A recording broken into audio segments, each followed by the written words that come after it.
Hey everyone, welcome back to Harry Potter Theory. Today, we'll be discussing Ron Weasley and all of the problems associated with his wand. A wizard's wand is his most important tool. It's the conduit of his power, and for most, the only way they'll ever be able to conjure spells. So, if wands were so important, why did the Weasley family decide to give Ron a hand-me-down wand that never really served him well? In fact, Ron's earliest wand was so bad that many of his instructors at Hogwarts could never shake their first impression of the boy, that he was a subpar wizard. So why didn't Ron have his own wand? Why was he given Charlie's? And why did it take him so long to get a new one? We'll answer these questions and more in today's video. Ron's first wand. When we go back to Ron Weasley's very first year, we'll find him in an awkward situation. Unlike Harry Potter, Hermione, and most other children on the Hogwarts Express, Ron wasn't adorned in a lot of new clothes, and he didn't possess many new items.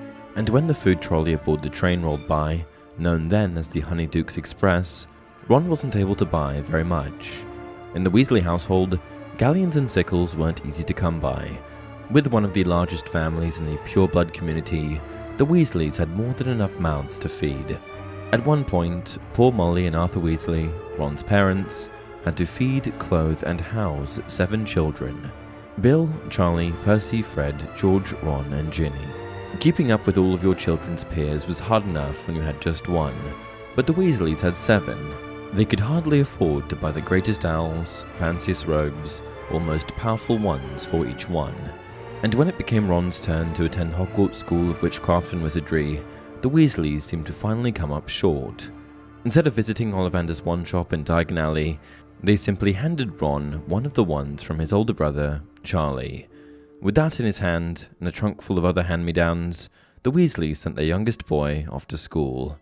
Now, when we ask why the Weasleys would give Ron Charlie's old wand, I think the answer is pretty obvious.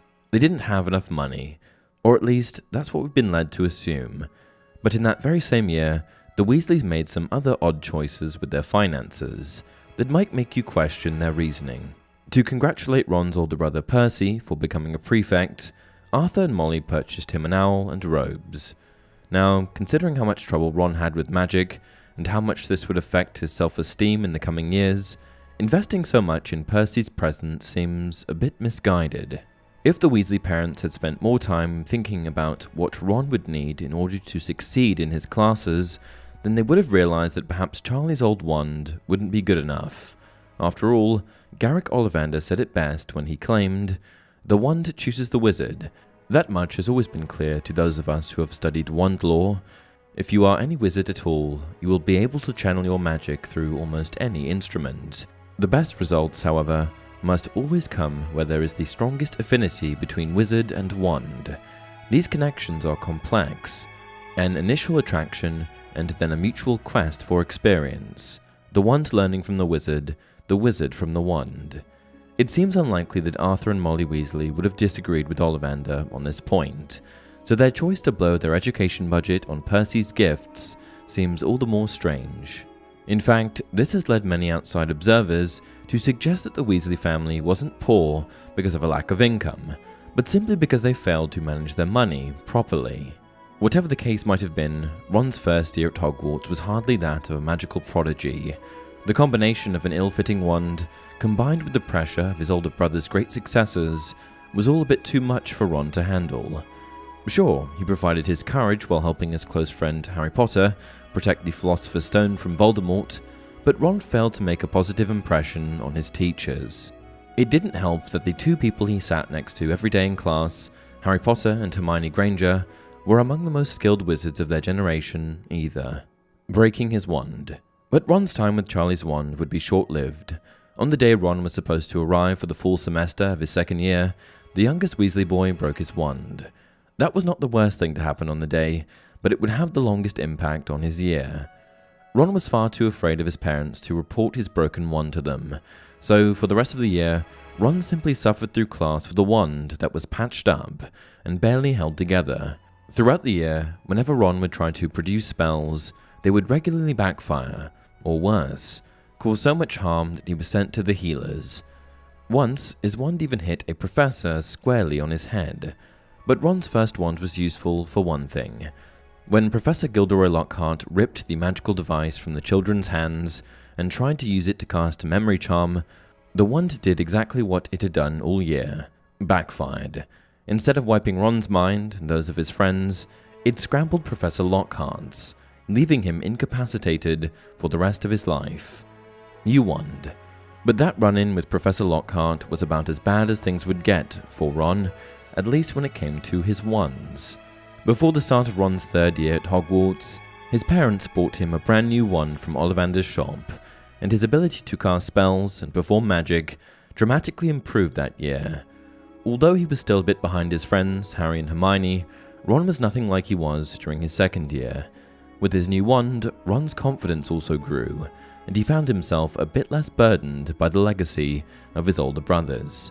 Confident and with a new wand in his grasp, Ron went on to become quite a competent student, and as Voldemort's shadow rose and his gathering army of Death Eaters struck out against Harry Potter's allies, Ron proved just how capable he and his new wand were. Ron grew to be such a skilled spellcaster that he even disarmed Bellatrix Lestrange, and he didn't even use his wand to do it. He had disarmed Peter Pettigrew shortly earlier, and used that former Marauder's wand to get the jump on Bellatrix, which was no small feat. She was considered by many to be Voldemort's most powerful follower. After all, she managed to kill Sirius Black, and was more than lethal with her own wand. Conclusion. When we look back at Ron's first wand, it is, oddly enough, still a mystery as to why his parents, Arthur and Molly, decided to give it to him. Again, as we've said, the obvious reason would be the Weasleys' unfortunate lack of finances. But that first wand certainly put Ron on an uphill path. Without a properly suited wand from Ollivander's, he'd never quite achieved the same finesse with his spells that his peers would, and that would only compound his already substantial self-esteem issues. The Weasley parents must have been oblivious to just how much harm they were doing to Ron when they gave him Charlie's wand, but if they had to do it all over again, hopefully they would have decided to forego Percy's gifts and would have bought Ron the perfect wand for his first day at Hogwarts. And that's it for this video. I hope you enjoyed this deep dive into Ron's first wand and the effects it had on his magical abilities during his first few years at Hogwarts. What do you think? Do you think Ron's self-esteem, and by extension, his spellcasting abilities were deeply affected by his second-hand wand? Do you think the Weasley parents made a poor choice when they decided to give Ron his elder brother's wand? I can't help but wonder if Ron could have surprised us in his first 2 years and learned to love the classes at Hogwarts. Maybe he would have taken after his older brother, Percy, and discovered his knack for magic. Or Ron would have simply felt a bit more confident and wouldn't have been so bothered when Draco and his goons teased him in the corridors between classes. That alone would have been worth the price of a new wand from Ollivander's. Until next time, remember, it does not do to dwell on dreams and forget to live.